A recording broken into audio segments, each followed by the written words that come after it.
Well, I've always been a big charity supporter. We started off our business on Camden Market, myself and my wife, 30 years ago now, selling second-hand clothes, which was mostly sourced from charity shops, so that we've got an affinity with it.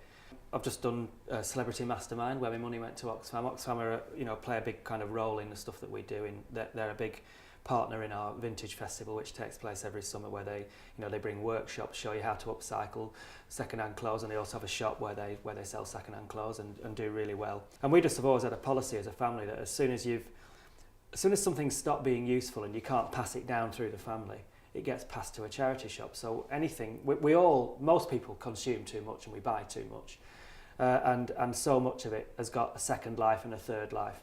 And charity shops are the best place to allow products to have a future life. Well, I think our commitment to thrift more than anything comes from an upbringing. Both myself and my wife are from very thrifty working class families in Lancashire, where nothing went to waste and where there was no stigma at all about reusing and using things that other people had had.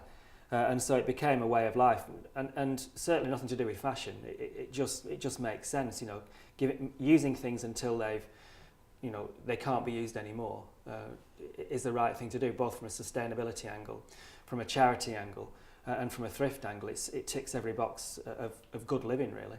Well, I think a downturn can be quite good for charity shops. The converse thing about, people may give less cash, but they go out shopping in charity shops, so that can help. But charity shops can only keep their takings up if we're actually going through our wardrobes, our sheds, our houses, and thinking, well, I don't really need that anymore.